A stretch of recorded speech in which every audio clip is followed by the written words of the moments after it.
Numbers 002. Priestly blessing, 6:22 through 27.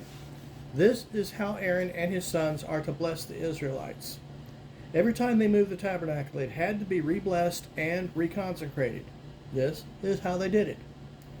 7:01 through 89. Yes, 89 verses worth. Then we have the outside of the tabernacle. Realize the tabernacle was from the 8-foot walls surrounding the holy place and inward. Chapter 7 had to do with the process of rededication of the temple, which had to be rededicated every time it was moved. Chapter 8 had to do with the Levites being set apart again. Chapter 9 deals with their second annual celebration of the Passover in honor of leaving Egypt and the cloud of God over the tabernacle. The book, The Passover Plot, is an interesting reading. Lamps are lit, Passover celebrated. Now the tabernacle is to be moved for the first time. The camp has to keep up with the Shekinah glory. When it moved, so did they. The word Shekinah is not found in the Bible because it is Aramaic, the language Jesus spoke. It was translated as the presence of God.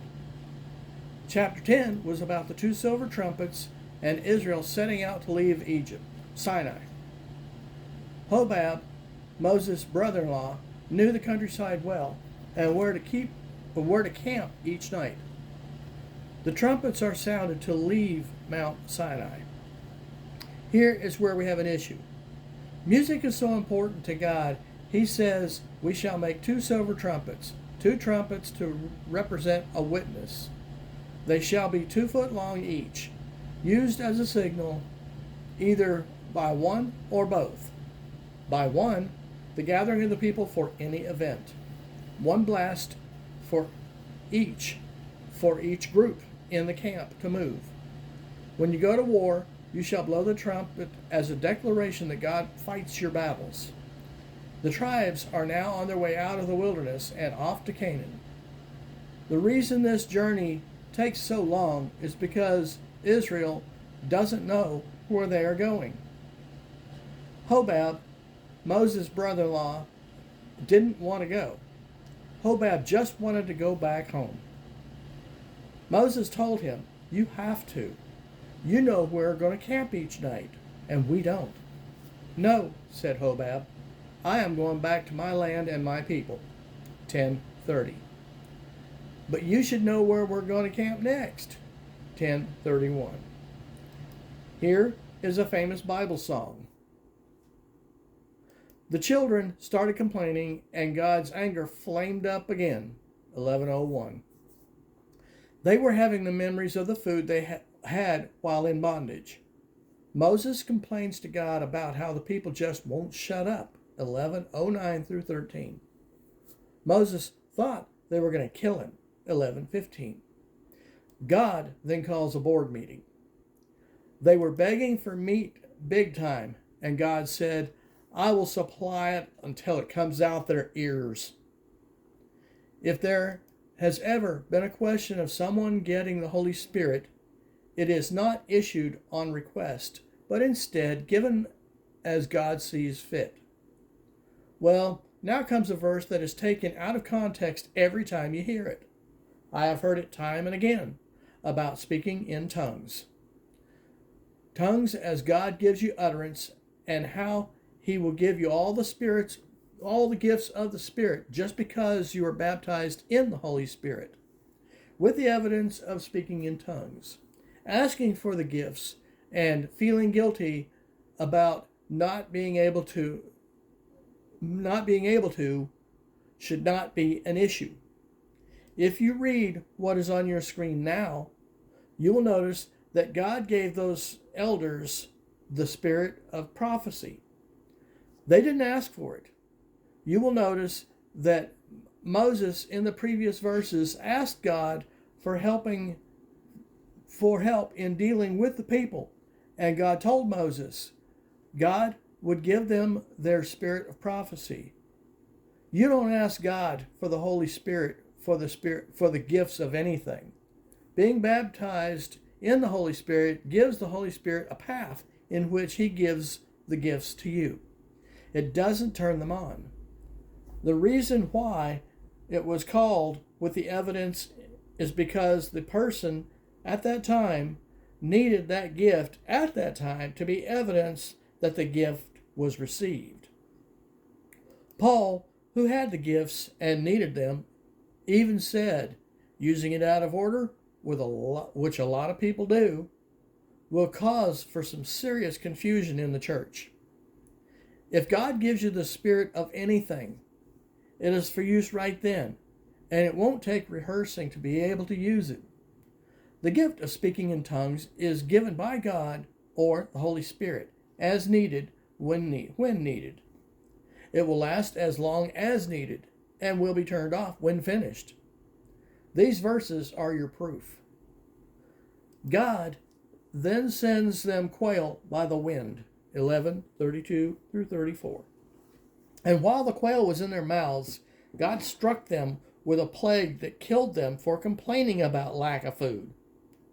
Way back in Exodus, I told you about Moses marrying a Cushite wife, and Cushites were dark-skinned by trade. I also said this would be an issue with Miriam, Moses' sister. Well, here it is. Miriam is not going to like this. God calls them out of the tent of meeting, 12:04. God explains to Aaron and Miriam that God talks with Moses face to face and doesn't like what Miriam is saying about Zipporah because she is Moses' wife, and therefore Miriam is speaking in resistance to Moses, and God doesn't like that. 12:10. God sees married people as a couple, and although Zipporah and Moses' wife was Moses' wife, God considered that Miriam was speaking against Moses, who was God's XO. This really made God mad because he wasn't going to tolerate anyone speaking against Moses. Aaron begged Moses to heal her, and Moses said, "Hey God, what up?" I told you God was mad. After she spent 7 days outside the camp, she was healed. The camp then moved on. God then tells Moses to pick out spies to check out Canaan, 13:01 through 22. The land was so robust that 2 of them brought back a cluster of grapes carried on a pole between them, 13:25.